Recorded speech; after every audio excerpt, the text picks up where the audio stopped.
अस्सलाम वालेकुम। मैं हूँ तौसीफ हमदानी, विंग्स टीवी से बराह रास्त आपसे मुखातिब हूँ। इस वक्त तीन बड़ी शख्सियतें हैं जो नेशनल कॉन्फ्रेंस से हमें इनामुन नबी ज्वाइन कर रहे हैं। कुछ ही अरसे में वो हमें ज्वाइन करेंगे। मेरे साथ सईद ताहिर साहब है, जो किसी भी तारुफ के मोहताज नहीं है, पीडीपी को रिप्रेजेंट करते हैं स्टेट लेवल पे। और मेरे साथ है फैज डिजू साहब, जो पीपल्स कॉन्फ्रेंस को रिप्रेजेंट करते हैं। सियासी एतबार से जिस तरह पार्लियामेंट इलेक्शंस का बिगुल बज चुका है, तकरीबन हर सियासी जमात अपना अब सियासी तौर अपने अवाम के पास जा रही है, और कहीं ना कहीं पे सियासी तौर उनकी जो अपनी आवाज है, अपनी जो आइडियोलॉजी है, उनके सामने रख रही है। और इस वक्त वो सियासी तकदों में है कि किस तरह से हम वोटरों को लुभाए और अपनी तरफ उनको खींचे। लेकिन अगर आप यहाँ देखोगे, जम्मू कश्मीर की जो सियासी सूरत हाल इस वक्त है, यहाँ पे अब हर सियासी जमात ने अपनी अपनी सियासत को राह दी है। अगर आप देखोगे, जो आर्टिकल 370 के जाने के बाद जिस तरह की सूरत हाल रही यहाँ जम्मू कश्मीर में, उसमें खासा रुझान रहा जम्मू कश्मीर अवाम का ये देखने के लिए कि हमारी सियासी जमातें किस सिमत जा रही है। तो उसमें पीएचडी का वजूद आया, पीएचडी ने भी अपना किरदार अदा किया। मैटर से तीनों सियासी जमातों ने अपनी राह पकड़ी है पीएचडी के बनने के बाद। उसमें पीपल्स कॉन्फ्रेंस थी, नेशनल कॉन्फ्रेंस थी और पीडीपी थी, और बाकी सारी सियासी जमातें। एक राह दी गई थी कि हम सियासी एतबार से इस वक्त जम्मू कश्मीर अवाम की नुमाइंदगी करेंगे और आर्टिकल 370 की और दो जो पोजीशन 4 अगस्त की है, उसे दोबारा वापस लाने में अपना किरदार अदा करेंगे। लेकिन धीरे धीरे बात बनती गई सियासी एतबार से। जो यहाँ की सियासी जमातें हैं, उन्होंने अपना सियासी मुफाद को ज्यादा तरजीह दी, न कि जम्मू कश्मीर अवाम के मामलात को, जिसमें हर सियासी जमात ने पार्लियामेंट इलेक्शन आते आते हर अपनी अपनी राह चुन ली। मेरे साथ इस वक्त पीडीपी से है सईद साहब। सईद साहब, किस तरह की सूरत हाल है इस वक्त? आप अगर आप देखोगे, इस वक्त आप पीएचडी से आप बिल्कुल बाहर आ चुके हो, अपनी अपनी सियासत को राह दी है। कैसे देखते हो पार्लियामेंट इलेक्शंस में अपने आप को और जम्मू कश्मीर अवाम को?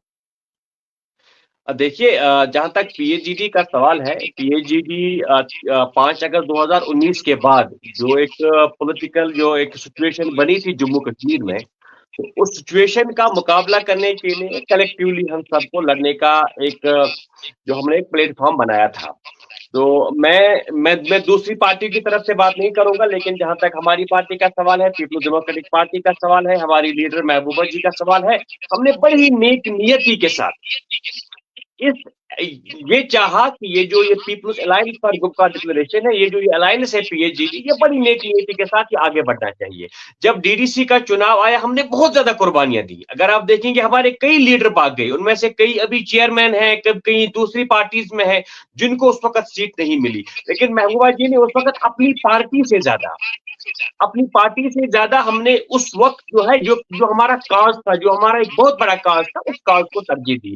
और हम बराबर जितने भी जो इस साल चलते रहे, 2019-2020 से लेकर 2024 तक हम बराबर इस चीज पर रहे कि हमें जो है कलेक्टिवली इस चीज को फाइट करना चाहिए। लेकिन बदकिस्मती से क्या हुआ कि उमर साहब की तरफ से कुछ स्टेटमेंट्स आए, हमने बहुत से कुछ नेशनल कॉन्फ्रेंस के कुछ लीडरान की तरफ से पहले स्टेटमेंट आए, बाद में जो है उमर साहब की तरफ से एक स्टेटमेंट आया। हमने हर टाइम जो है ये स्टेटमेंट को इग्नोर करने की कोशिश की, और हमने ये कहा कि इस स्टेटमेंट से जो है हमारा जो बड़ा जो एक कॉज है कि उसको नुकसान नहीं पहुंचना चाहिए, बिकॉज लड़ाई बड़ी है, ये 2 दिन की लड़ाई नहीं है, ये एक लंबा एक अमल एक बहुत बड़ी लड़ाई है, जिसके लिए सालों भी लग सकते हैं। और इसके लिए जरूरी है कि हम सब एक प्लेटफॉर्म पर हो, और हमारा एक कलेक्टिव एक मैसेज चला जाना चाहिए जम्मू कश्मीर से कि हम 5 अगस्त 2019 के डिसीजन के साथ नहीं है, और उस डिसीजन के साथ जो दूसरे डिसीजन जुड़े हुए थे कि उन डिसीजन का मुकाबला कर पाए। बदकिस्मती से उमर साहब ने स्टेटमेंट दिया, वन साइडेड स्टेटमेंट दिया, हमें मालूम नहीं था। हालांकि हम इंडिया अलायंस का पार्ट दोनों हैं, और इंडिया अलायंस की मीटिंग में हमने ये कहा था कि फारूक साहब विल डिसाइड कि किस सीट पे कौन लड़ेगा। हमने कहा कि फारूक साहब बड़े लीडर हैं, ताहिर साहब, ये कैसा मजाक है इस वक्त कि आप अभी भी कह रहे हो कि हम इंडियन अलायंस के साथ है। वहां पे आपको उमर साहब ने बिल्कुल आईना दिखाकर बाहर कर दिया। देखिए वी आर, मेरी बात सुन लीजिए, we are part of India alliance. Mehbooba ji ने क्लियर कर दिया है। ये जरूरी नहीं है कि हमें इंडिया अलायंस में सीट शेयरिंग में क्या रहा क्या नहीं रहा। सीट शेयरिंग की सबसे बड़ी बात नहीं है। देखिए वहां पर जो लड़ाई लड़ी जा रही है मुल्क की सतह पर जो लड़ाई लड़ी जा रही है, कॉन्स्टिट्यूशन को बचाने की लड़ाई लड़ी जा रही है, डिक्टेटरशिप के खिलाफ जो लड़ाई लड़ी जा रही है, हम उस लड़ाई में इंडिया अलायंस के साथ है। और हमने यहाँ बैक हूं, यहाँ हमने कहा कि चलो ठीक है, अगर नेशनल कॉन्फ्रेंस को ये लगता है कि पीडीपी कहीं नहीं है, जो कि उमर साहब ने कहा, उमर साहब ने कहा कि पीडीपी जो है वो रेस से बाहर चली गई है। हमने कहा चलो हम भी देखते हैं, हम रेस से बाहर हैं, हम रेस के अंदर हैं। अब जब हमने कैंपेन शुरू की है तो अब नेशनल कॉन्फ्रेंस को रियलाइज हो रहा है कि उमर साहब ने जो स्टेटमेंट दे दिया वो तो गलत था। अब नेशनल कॉन्फ्रेंस को रियलाइज हो रहा है कि उमर साहब ने जो कुछ किया उससे उन्होंने अपने ही पांव पर कुल्हाड़ी मारी है। आप खुद ही देख रहे हैं कि लोग किस तरह से जोक कर जो पीडीपी की तरफ आ रहे हैं। आप खुद देख रहे हैं कि पीडीपी का आज भी एक रोड शो था, और बाकी जो इतने जो प्रोग्राम्स हमारे कंटिन्यूसली हो रहे हैं, हमारे पार्लियामेंट्री कैंडिडेट श्रीनगर से वहीद रहमान, वो किस तरह से कैंपेन कर रहे हैं घर घर जाकर, मैडम किस तरह से कैंपेन कर रही है, कुपवारा से मीर मोहम्मद फयाज किस तरह से कैंपेन कर रहे हैं। आज भी आपने हमारे फंक्शन देखे होंगे।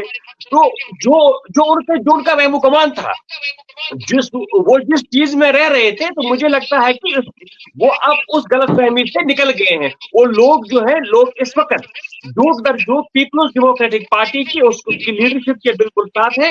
और इस वक्त पीडीपी जो है बहुत ही जोर के साथ, जितनी भी हमारे पास ताकत है, वो पूरी ताकत के साथ इस वक्त हम लड़ रहे हैं, और जो आपको ग्राउंड में वाजिया तौर पर दिखाई भी दे रहा होगा।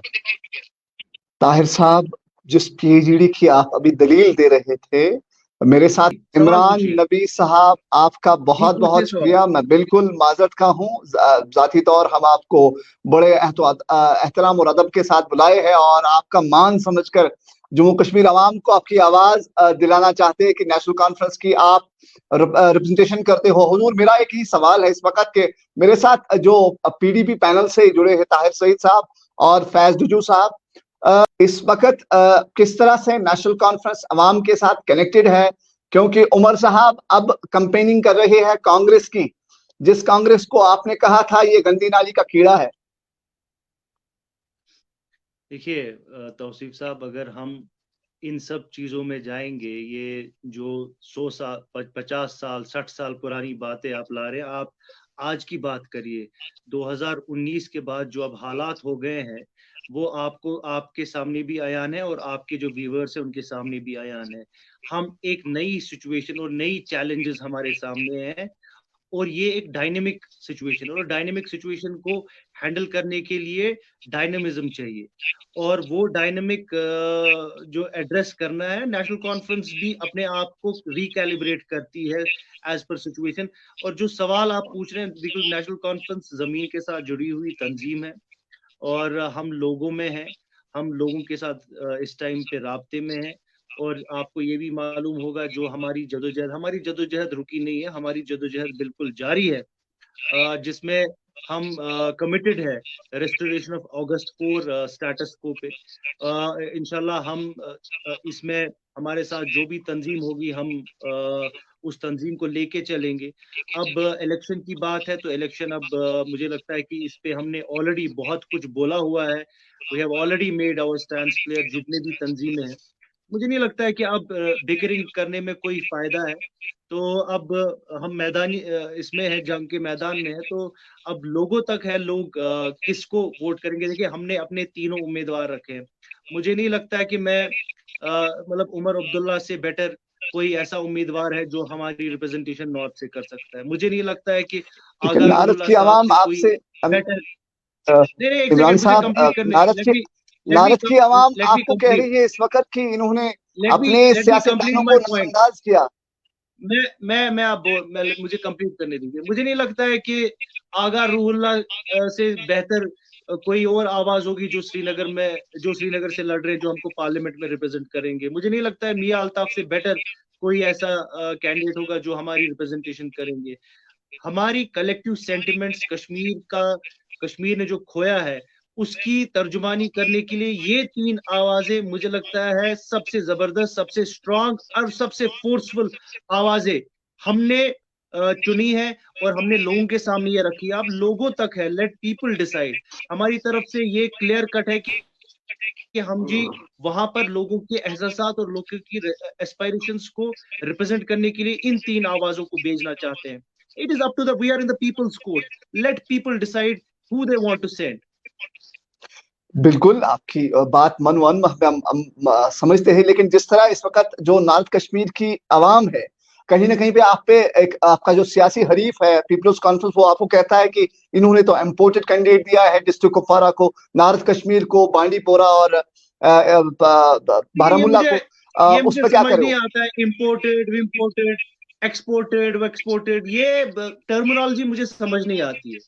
ये मुझे लगता है कि कुछ दिन के बाद हर किसी कश्मीरी को बोलेंगे कि ये इम्पोर्टेड है। देखिए उमर साहब कश्मीरी है, उमर, अब मुझे अगर उनका शजर नसब आपको देना है, मैं आपको शजर नसब भी दूंगा। उमर साहब की कॉन्स्टिट्यूंसी बीरवा नॉर्थ कश्मीर में पड़ती है, जहां से उन्हें रिप्रेजेंटेशन किया, तो कैसे वो इम्पोर्टेड हुए? उमर साहब की दादी जो है वो नॉर्थ कश्मीर से वाबस्ता ताल्लुक रखती है, तो कैसे इम्पोर्टेड है? उमर साहब का मकान टंगमर्ग में है, तो कैसे इम्पोर्टेड है? तो क्या क्या ये नैरेटिव लेके चल रहे हैं इम्पोर्टेड? आप मुद्दे पे बात करिए ना, लोगों को यहाँ पर इश्यूज पे बात करनी है।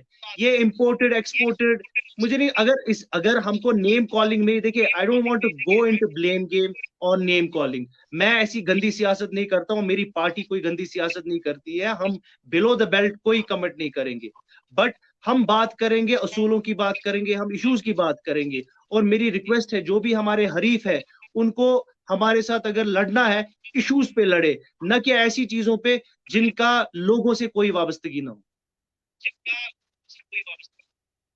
इमरान साहब, इस वक्त जिस तरह से आप दोनों सियासी जमातों ने पीएचडी को अब एक बंदे के हवाले कर दिया है, वो है जो आपका स्पोक्स पर्सन था, बस वो अकेला वहां रह चुके हैं, उसके लिए कोई खबर खीरी रखते हो कि या पीएचडी बस काफी है? किस स्पोक्स पर्सन की बात कर रहे हैं? मैं जो आपका इस वक्त का करंट पीएचडी का स्पोक्स पर्सन है, मैं नाम लेना जरूरी नहीं है उसका फिलहाल के लिए, नहीं मतलब तारिगामी साहब की बात कर रहा हूं मैं। तो आप वो उनसे पूछिए ना, यू शुड आस्क हिम। आपने उसे तनहा रखा है ना। देखिए आप उनसे पूछिए क्या करना है उनको, वो क्या कर रहे हैं, you should ask him, why you asking me this question. आपने बोला कि पीएचडी से हमने पल्ला झाड़ा, अब हमें पीएचडी के अंदर जो बैठे हैं उनकी कोई खबरगिरी नहीं लेनी है। मुझे समझ नहीं आ रहा है, मतलब what am I supposed to ask him, मतलब क्या पूछना है मुझे उनसे? अभी पीएचडी, आई डोंट नो कि पीएचडी का स्टेटस क्या है, बट मैंने आपको बोला कि national conference is committed to restoration of August 4 situation. That is what the basic idea of PAGD was. And we are committed to that, whether we are part of PAGD or out of PAGD. But we are committed to that resolution. Resolution ये था कि आप दोनों सियासी जमातें जम्मू कश्मीर अवाम की representation करोगे। जम्मू कश्मीर अवाम का ये इल्जाम है कि आप दोनों सियासी जमातों ने अपना सियासी मुफाद देकर राहें अलग अलग कर दी। ताहिर सईद साहब, इसका रिस्पॉन्स करेंगे आप? देखिए, मैंने आपको पहले भी कहा, मैं आज भी कह रहा हूँ, और जो मैं इससे पहले भी मैं आपसे बात कर रहा था, मैंने आपसे कहा कि जब डीडीसी का इलेक्शन आया, उस वक्त कई जगहों पर जो है पीडीपी की डिमांड थी, और जहां पीडीपी के सीनियर लीडर थे उनको टिकट नहीं मिली, लेकिन जो फिर पार्टी से भाग गए, उनमें से कई अभी चेयरमैन भी हैं, कई बड़े ओहदों पर हैं, लेकिन हमने उस वक्त भी जो है पार्टी पॉलिटिक्स से बढ़कर जम्मू कश्मीर के मफादात को तरजीह दी। और हमने, महबूबा जी ने परसों भी कहा कि अगर एक बार फारूक साहब कहते हैं कि हम तो तीनों सीटें छोड़ने को तैयार थे, लेकिन इनको लगा कि नहीं है तो नहीं है, लेकिन अब मुझे लगता है कि अब हमें उससे आगे बढ़कर बात करनी चाहिए। अब हमने अपना मौकफ रखा है, पीडीपी ने, हमने कहा है कि अगर फारूक साहब ने एक बार कहा होता, क्योंकि हमने पूरी जो भी जिम्मेदारी थी वो हमने डॉक्टर साहब पे छोड़ी थी। हमने कहा डॉक्टर साहब सीनियर सियासतदान है, डॉक्टर साहब ही फैसला करेंगे, लेकिन डॉक्टर साहब ने फैसला नहीं किया। बल्कि एक वन साइडेड स्टेटमेंट्स उनकी तरफ से आए।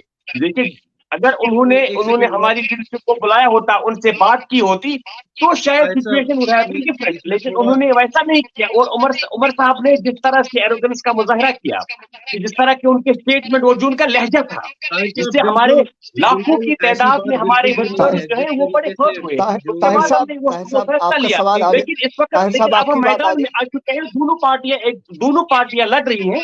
तो अब देखते हैं कि जम्मू कश्मीर के अवाम और क्या फैसला लेते हैं। हमने आज भी कहा, महबूबा जी का आज रोड शो था, हमने उस वक्त भी कहा। ताहिर साहब आपकी बात अपना इमरान साहब से आपका रिएक्शन लेते, फिर हम डीजू साहब के पास जाएंगे। इमरान साहब आप इस पर रिएक्शन करना चाहेंगे? मैं ताहिर साहब को बोलना चाहता हूं, जो ये एरोगेंस की बात कर रहे हैं, पीडीपी बार बार एरोगेंस, मुझे समझ नहीं आ रहा है कि कहां पर what arrogance have we shown. हमने जितनी फराग दिली दिखाई जब पीएजीडी में हमने डीडीसी इलेक्शन लड़ा, मुझे नहीं लगता किसी और तंजीम ने ऐसे दिखा। मैं उस सब डेलिब्रेशंस का हिस्सा था जब पीडीपी के लीडरशिप हमारी पार्टी नवाज सूबे में आए थे, और कैसे इन्होंने सीट्स के लिए, मतलब हर किसी तंजीम ने, उसमें पीसी भी थी, तो they have been, everybody has been a beneficiary of PAGD. अब मुझे ये समझ नहीं आ रहा है, मतलब जो आपके कैंडिडेट है श्रीनगर में पारा साहब, he has been a beneficiary of PAGD. PC का चेयरमैन बना बिकॉज ऑफ PAGD। अब मुझे बताइए हमने कहाँ हटदर्मी दिखाई हमने? और दूसरी बात, महबूबा मुफ्ती साहिबा ने बार बार लेट मी कंप्लीट। महबूबा जी ने बार बार ये बोला कि जो फारूक साहब डिसीजन लेंगे हमको वो काबिल कबूल है। उन्होंने, I have recordings of it, उन्होंने बार बार हर किसी स्टेज पे बोला कि जो वो डिसीजन लेंगे हमको काबिल कबूल है। तो आपको उसमें फिर क्यों परेशानी? और हमने जो डिसीजन लिया वो एज पर फॉर्मूला, जो फॉर्मूला डीडीसी इलेक्शंस में हमने इस्तेमाल किया, उसी में ही वही फॉर्मूला हमने पार्लियामेंट इलेक्शन में भी इस्तेमाल किया। तो इसमें कैसे जाती हुई, कौन सी एरोगेंस हुई? ये मुझे आप इमरान साहब एक बात बताइए, मुझे इमरान साहब एक बात बताइए, अगर आपको कोई डिसीजन लेना है, दो पार्टी डिसीजन का हिस्सा है, आप घर में बैठ के वन बाय वन बात करेंगे। I will allow Dr. Farooq Abdullah to take the decisions, and Dr. Farooq Abdullah has taken the decision. Now, मैं कह रहा हूँ कि फारूक साहब को अथॉरिटी दी थी, मैं वही बोल रहा हूँ इमरान साहब। आपको हम एक एक करके बात करें प्लीज। फॉर्मूला जो डीडीसी इलेक्शंस में फॉर्मूला हमने इम्प्लीमेंट किया, जिसमें आपकी पार्टी भी हिस्सेदार थी, वही फॉर्मूला हमने ये पार्लियामेंट इलेक्शन में भी, उसमें कौन सी ज्यादती? मैं कह रहा हूँ अगर आपने देखिए अगर फार्मूला मेरी बात सुन लीजिए इमरान साहब, अगर फारूक साहब को ही डिसीजन लेना, लेकिन डिसीजन जो है वो पीएजीडी का होना था, तो डिसीजन जो है ये फारूक साहब घर में बैठ के नहीं लेते ना, या फारूक साहब जम्मू से महबूबा जी ने पहले सबसे पहले उसपे देखिए मेरी बात, फारूक साहब की जिम्मेदारी, सियासतदान थे, फारूक साहब की जिम्मेदारी थी। आपके पास we have the recordings, you also have the recording, I can show you the recording prior, जब ये डिसीजन लिया गया, महबूबा जी ने ये ऐलानिया तौर बोला कि मैंने फारूक साहब को अथॉरिटी दी है, he will take the final call, so he has taken the final call। तो मैं यहीं से आपको कह रहा हूँ इमरान साहब, मैं आपको यहीं से कह रहा हूँ फारूक साहब को अथॉरिटी दी थी, बट अथॉरिटी का मतलब ये नहीं है कि आप घर में बैठकर अपने किचन में बैठकर फैसला लोगे। और इमरान साहब, आपने घर में बैठकर फैसला लिया, उमर साहब ने एरोगेंस का मुजाहरा किया, अभी डेलिब्रेशन ही चल रही थी। उमर साहब, आपने देखा उमर साहब ने नवाज शरीफ में किस तरह का एरोगेंस पीडीपी के बारे में दे दिया। उन्होंने उमर साहब ने इंतहाई घमंडी का मुजाहरा किया। देख लीजिए उमर साहब ने इंतहाई घमंडी का मुजाहरा किया, इंतहाई घमंडी का उमर साहब ने मुजाहरा किया, जिसका हमें बड़ा अफसोस है। हमें लगता था कि कौम की मफाद में एटलीस्ट आज नेशनल कॉन्फ्रेंस कम अज कम, क्योंकि नेशनल कॉन्फ्रेंस का पिछला जो एक ट्रैक रिकॉर्ड था उसको अलग छोड़कर हमने कहा था कि एटलीस्ट आज नेशनल कॉन्फ्रेंस कम अज कम कौम के मफाद में एक फैसला तो लेगी। छोड़िए आप कौम का मफाद जो है कौम की, वो कौम तक छोड़िए, लेट पीपल डिसाइड। वो तो हम कौम पे बोल रहे हैं, let we are in the court now, let people decide. अब हम लड़ रहे हैं इलेक्शन, आप भी है, I have highest respect for your candidates also, I have highest respect for candidates of PC also। मैं यही बोल रहा हूँ कि now we are in the people's court, let people decide। अब लोगों लोगों तक आप ये इमरान सब साहब, चीजें छोड़िए। अगर आप इसमें इमरान जाएंगे साहब तो और ताहिर साहब, साहब मेरे पास बहुत दलीलें हैं, मैं भी आपको दलीलें दूंगा, आप ही मुझे दलीलें देंगे, बट मैं बोल रहा हूँ कि हम जो है लोगों की तर्जुमानी करना चाहते हैं बड़े फोरम में, और हम उसके लिए लोगों के सामने जा रहे हैं। अब people will decide who they will go for. नहीं, हम तो अवाम की अदालत नहीं है, हम भी तो वही कह रहे हैं, हमने भी अपना केस अवाम की अदालत में ले लिया है। ताहिर साहब, हम फिलहाल पीपल्स कॉन्फ्रेंस के जो यहाँ पे रिप्रेजेंटेटिव है उनकी तरफ जाइए। फैज रिजू साहब, किस तरह की तैयारियां हैं इस वक्त इलेक्शन के लिए? आपका चीफ जो है वो नॉर्थ कश्मीर से अपनी ताल ठोक रहा है, और कोई आपका जो सियासी हरीफ है वो है नेशनल कॉन्फ्रेंस के vice president mister Omar Abdullah साहब। कैसे देखते हैं उस इलेक्शन को? अगर आप जो पीडीपी, नेशनल कॉन्फ्रेंस और पीपल्स इस तिकोनी जंग को कैसे देखते हो? बहुत बहुत शुक्रिया तौसीफ साहब। शेक्सपियर ने कहा है what's in the name, it's just a name, but national conference being national conference they can not शन एरोगेंस। तो वो इनके हर एक रिप्रेजेंटेटिव में, तो उसके लिए मेरे को पैनलिस्ट के बिहाफ पे मैं आपसे माफी मांगता हूं। रही बात, इनने हमारे नेशनल कॉन्फ्रेंस के जो रिप्रेजेंटेटिव साहब बैठे हैं यहाँ, इमरान साहब, ऐसा आप नाम सही करने में क्या माफी मांग रहे हैं? इमरान नबी अगर डार साहब, मैंने इनको बोला कि नाम सही करिए तो नहीं, वहां हम जिजू साहब आप अपना पॉइंट रखे, वो मैं देख लूंगा। इमरान साहब के साथ रखिए ना, आप अपनी बात मेरे बारे में क्यों पूछ रहे हैं? आप अपनी बात रखिए। व्हाट यू वांट टू से। इमरान साहब, आप अब इसको बोलने दें इमरान साहब प्लीज। एंड आई होप कि जैसे मैंने बड़ा पेशेंटली इन दोनों की दलीलें सुनी, आई होप कि मेरी दलीलें भी बड़ी पेशेंटली विदाउट एनी इंटरफेरेंस सुनी जाएंगी।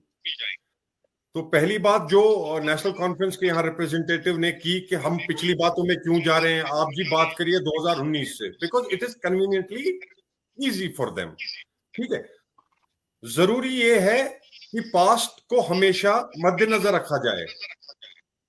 we have to look at the way forward, but that doesn't mean कि we forget the past, because जो आज हमारी सिचुएशन है, जिस बहरान में आज हम हैं, वो हमारे पास्ट की वजह से है। अब पास्ट आप डिफाइन नहीं करेंगे, मैं डिफाइन नहीं करूंगा, पास्ट लोग डिफाइन करते हैं कि ये पास्ट कब से शुरू होता है।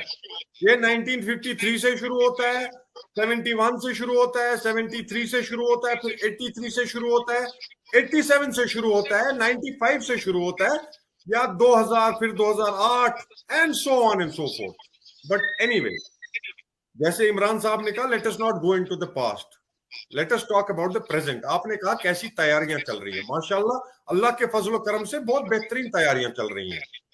और जो आपने ओपोनेंट की बात की, वाइस प्रेसिडेंट वगैरह वगैरह वगैरह, it is just a opponent, it is just a political opponent, nothing more than that. तो जितना ये इस चीज को ये हवा बनाया जा रहा है, आई डोंट थिंक ऐसा कुछ है। हमारे प्रेसिडेंट साहब ने कल एक प्रेस कॉन्फ्रेंस दिया और उन्होंने वाजे तौर पे उसमें कहा, एक कोई जर्नलिस्ट हजरात थे जिनने सवाल पूछा, सर हमने सुना है कि आपके लिए डू एंड डाई सिचुएशन है। And that's right, it's not a do and die situation, for us it's a do and we are pretty sorted with that. Die उनके लिए होगा, किनके लिए होगा, मैं उस पर नहीं जाऊंगा, I don't want to comment on that. ये जो अभी दलीलें हमने सुनी, आप देखिए सितम जरीफी क्या है कि पूरे कश्मीर की अवाम इस टाइम किस मरहले से गुजर रही है, और हमारी दो मेजर पॉलिटिकल पार्टियां, they are not even able to solve their bloody petty issues, they are still fighting with each other। तुम मेरे मुंह पे थूको, मैं तुम्हारे मुंह पे थूकूं, और लोगों को बेवकूफ बनाते जाएं। 30 साल से लोगों को बेवकूफ बनाया, आज भी बेवकूफ बनाते जाएंगे। किस नॉर्थ की बात कर रहे हैं ये? कौन सा घर, कौन सी दादी, क्या, कब, when was the last time हमारे वाइस प्रेसिडेंट उमर अब्दुल्ला साहब नॉर्थ की तरफ गए और वहां के लोगों का हाल पूछा? When was the last time? And today they have the audacity to say tourist नहीं है, टूरिस्ट है वो, he is a tourist.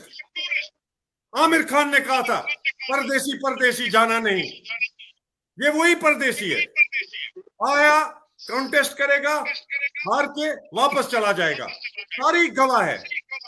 Where did he start his career from? पहले तो एनडीए वो तो मैं वहां जाऊंगा ही नहीं।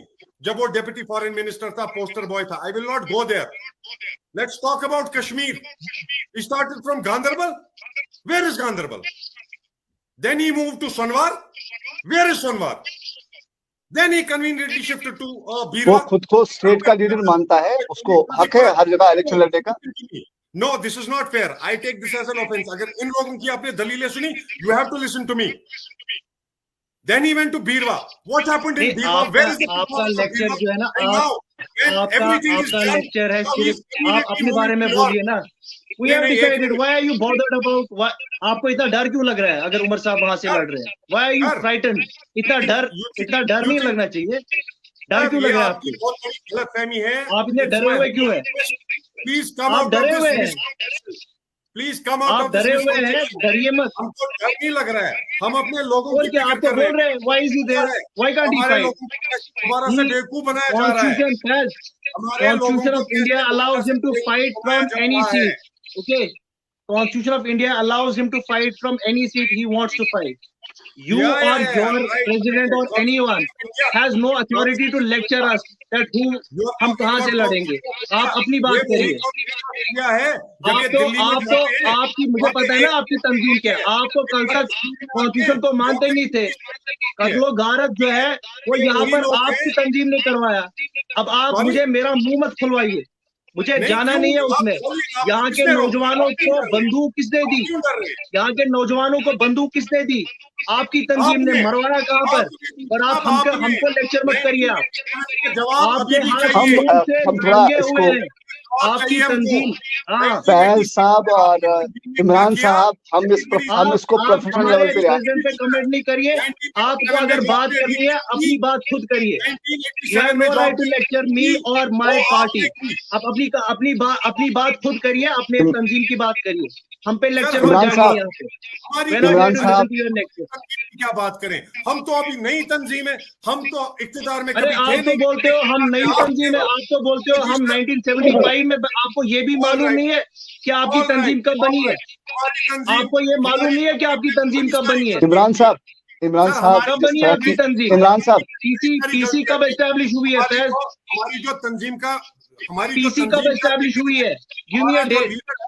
चलो जी ठीक है, वो गलत है इमरान साहब, है क्योंकि वो इमरान साहब और फैज डिजू साहब, जिस तरह की आप हम सिर्फ इस सियासत, हम इसको प्रोफेशनल लेवल पे ले आते हैं।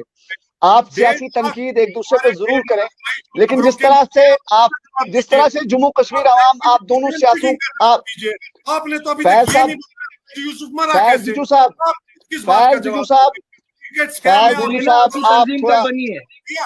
आप थोड़ा फैज डिजू साहब को तो छोड़ो, आप आपकी अपने बारे में तंजीम बनी है, डेट बोलिए। फैज डिजू साहब डेट बोलिए ना, establishment of PC. Faiz Diju साहब और इमरान साहब, अगर आप का डेट बोलिए। अगर आप एक दूसरे के लिए अगर आप एक दूसरे के हुई है, फैज डिजू साहब एस्टैब्लिश हुई है आपकी जेके। सर आपकी आवाज नहीं आ रही है, please ask the question again. JKPC कब एस्टैब्लिश हुई है? मैं सर वही पूछ रहा हूँ। 1970s में एस्टैब्लिश हुई है। फैज डिजू साहब और इमरान साहब, मैं आपको रोकना चाहता हूँ। फैज साहब इसको एक बामकसद कन्वर्सेशन के लिए हम इस्तेमाल कर रहे हैं। मेरी बात सुनिए। अब इस वक्त जिस तरह जम्मू कश्मीर अवाम आप तमाम सियासी जमातों से नजर लगाए बैठी है कि आप कहीं ना कहीं पे एक क़यादत के लिए, आप क़यादत के तई जम्मू कश्मीर अवाम को नेशनल कॉन्फ्रेंस, पीडीपी और पीपल्स कॉन्फ्रेंस, आप 1978 अगर आप जिस बहस में पढ़ना चाहते हो, मैं हवा से नहीं आया हूँ। फैज डिजू साहब, जिस तरह से आप प्लीज फॉर गॉड से हम इस डिबेट को प्रोफेशनल लेवल पे ले आएंगे। सर बिल्कुल, क्योंकि हमारा हक है। आपकी शक्ल देख के ना मेरा खून खोलता है। They are white collar killers. इनकी तरफ देख के, इनकी बातें सुन के मेरा खून खोलता है, क्योंकि मैं एक कौम का जवान हूं जिसने अपने भाइयों की लाशें देखी हैं, जिन लाशों पे इन्हें सियासत की है। मेरा खून खोलता है। इस वक्त हमारे जो they have the audacity to take a high moral ground. they have a sense of entitlement because they are from the Greek gods. For God damn it. इस वक्त जिस तरह से सियासत हो रही है, जिस तरह से पहले ताहिर साहब, मैं आपकी तरफ रुख कर रहा हूं क्योंकि जो हमारे साथी थे इमरान साहब, उनका तकरीबन नेटवर्क कट चुका है। कहीं ना कहीं पे वो हम कोशिश करेंगे दोबारा कनेक्ट करने की उनकी, लेकिन नहीं करेंगे सर, नहीं करेंगे। मैं अभी बोल रहा हूँ आपको, नहीं करेंगे। आपके माध्यम से लोगों को भी बोल रहा हूँ, नहीं करेंगे। यही किया इन्होंने, कौम के साथ यही किया। आए, आजमाया, नहीं चले, लोगों को दफा करके छोड़ गए। कभी लंदन गए, कभी इंग्लैंड गए, कभी कहीं गए, बाढ़ में जाए लोग। इनको क्या मतलब है लोगों के साथ? फैज जिजू साहब, फिलहाल मैं ताहिर सर की तरफ जा रहा हूँ। ताहिर साहब, आप जिस तरह इस वक्त आर्ग्यू कर रहे थे, प्रोफेशनल आर्ग्यू अपने जो आपका हममनसब है इमरान साहब, क्या लगता है कि आपको नेशनल कॉन्फ्रेंस ने बाहर का रास्ता दिखाने की कोशिश की, या आपकी जो दोनों की सियासी मीरास है, आपको ना एक दूसरे को हाथ बटाने में कामयाब नहीं रहे? देखिए, मैंने आपको पहले दोबारा ज्वाइन करें, मैं कोशिश करूंगा इनको दोबारा ज्वाइन कराने के लिए। 1 मिनट दीजिए मुझे। देखिए, मैं तौसीफ साहब मेरी बात सुन लीजिए आप। जी। मैंने आपको डिबेट के आगाज में भी ये बात कही, मैं दोबारा आपको ये कहना चाहूंगा कि ये डिबेट आज ये कतई तौर पर बीजेपी ये क्या नाम है, इसका ना People's Conference versus National Conference PDP नहीं है। ये कतई तौर पर हम तीन पार्टियों के दरमियान डिबेट नहीं, या जो आप ये पीडीपी वर्सेस एनपी बनाने की कोशिश कर रहे हैं, ये कतई तौर पर वो डिबेट भी नहीं है। अभी आपने एक दूसरे के खिलाफ मेरी बात सुन लीजिए, आपके अल्फाजों में रिफत नहीं है। आप इल्जाम लगा रहे हो मुझ पे कि आप लड़ाना चाहते हो। मेरी बात सुन लीजिए। देखिए, आप मुझे बात कंप्लीट करने का मौका दीजिए। मैंने आपको डिबेट के आगाज में भी कहा था कि मुझे 9:30 कहीं जाना है। नाउ 9:43, तो प्लीज आप मुझे 2 मिनट मुझे बात करने का मौका दीजिए, प्लीज। इससे पहले कभी किसी ने कहा वो टूरिस्ट आया है, ये टूरिस्ट आया है। हालांकि मुझे बड़ा अफसोस होता है कि हम डिबेट को इस लेवल पर ला रहे हैं। कल को सजाद साहब को ये लगेगा कि सजाद साहब कल जाके अनंतनाग में इलेक्शन लड़ सकते हैं, वो कहीं और पे इलेक्शन लड़ सकते हैं। उमर साहब यहाँ पे आए तो कश्मीरी हम सब हैं। हालांकि अगर हम इस हिसाब से देखें टूरिस्ट, तो पीडीपी के लिए तो ये दोनों टूरिस्ट हैं। फिर उमर साहब भी हैं, उमर साहब भी और सजाद गनी लोन साहब 2003 में यहाँ कुपवाड़ा में आए। उससे पहले वो कभी कुपवाड़ा आए नहीं थे। उनको अभी भी कुपवाड़ा की ज्योग्राफी के टोपोग्राफी के बारे में कुछ मालूम नहीं है। हालांकि मैं उस डिबेट में नहीं जाना चाहूंगा। ये आप भी अच्छी तरह से जानते हैं 2003 के बाद वो यहाँ पे आए, तो मैं इसको कतई तौर पर ये डिबेट नहीं बनाना चाहता हूँ। देखिए, हमारा पॉइंट ये है, इस वक्त जम्मू कश्मीर के लोगों को अपने नुमाइंदे चुनने हैं। तकरीबन 5-6 साल के बाद तकरीबन यहाँ पे आज चुनाव हो रहे हैं। आज पहला मौका है जब जम्मू कश्मीर के लोगों को अपने नुमाइंदे भेजने होंगे। हमसे हमारा वोट डालने का हक छीना गया है, हमसे हमारे नुमाइंदे चुनने का हक छीन लिया गया है। और आपकी बात मैं जरूर लूंगा। आखिरी मेरी बात हम इसको कंक्लूड करना चाहते हैं। मैं कंक्लूड कर रहा हूँ प्लीज। अब देखिए, पिछली बार हमारा ये है कि पिछली बार आपने नेशनल कॉन्फ्रेंस को तीन एमपी आपने दे दिए। आपने कहा हमने जी बड़ा एमपी साहब भेज दिया, कोई जी जय साहब है, तो वहां पे जाके जी वो नुमाइंदगी करेंगे। 5 अगस्त को जब पार्लियामेंट में डिबेट था, हमने देखा एक एमपी साहब अकबर लोन साहब थे, तो कभी बात ही नहीं की। हमें बताया गया था कि बड़े जोर शोर से बात करने वाले लीडर हैं जी, जो तूफान मचा देंगे जी, प्राइम मिनिस्टर उनके सामने बात भी नहीं कर पाएंगे। हमने देखा खामोश रहे। डॉक्टर फारूक अब्दुल्ला साहब गए थे।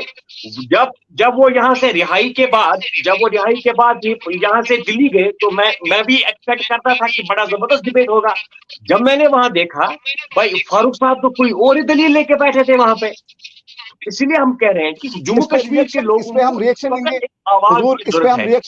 अपने इमरान साहब प्लीज इस पे रिएक्शन करें प्लीज। हमारे एमपी थे, हमने दिखाया, बात की। मैडम मेरे पास सिर्फ 2 मिनट का बचा है, पार्लियामेंट के बाहर कर्नाटक हर जगह उन्होंने बात की। हमारे जम्मू कश्मीर के लोगों ने यही गुजारिश है, आप अपने सही नुमाइंदे चुनिए। बहुत बड़ी बात बोली है। स्लॉट बंद हो जाएगा। ये बोल रहे हैं इमरान साहब, आपके पास सिर्फ 1 मिनट है प्लीज। हाँ, मैं ये भी बोलूंगा, जो पीडीपी के एमपीज थे, उन्होंने ट्रिपल तलाक के मामले में क्यों एब्सटेन किया था? Why couldn't they vote? They explain करिए ना। मैं वो माफी तो पार्टी की डायरेक्शन।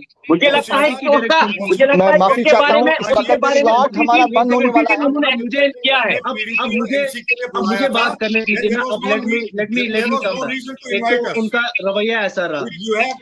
हम इस स्लॉट को यहाँ पे, मेरे पास स्लॉट नहीं बचा है। इमरान साहब, मैं दोबारा कनेक्ट करूंगा इंशाल्लाह कल के लिए इस डिबेट पर। इसको हम दोबारा कल डिबेट में लाएंगे। फिलहाल के लिए मुझे इजाजत दीजिए। आप तीनों का बहुत बहुत शुक्रिया, क्योंकि ये स्लॉट 45 मिनट्स का था। मैं माफी चाहता हूं, आपने अपना कीमती समय दिया। आप तीनों का बहुत बहुत शुक्रिया। कल इंशाल्लाह फिर मिलते हैं। आप सबों का बहुत बहुत शुक्रिया। Thank you.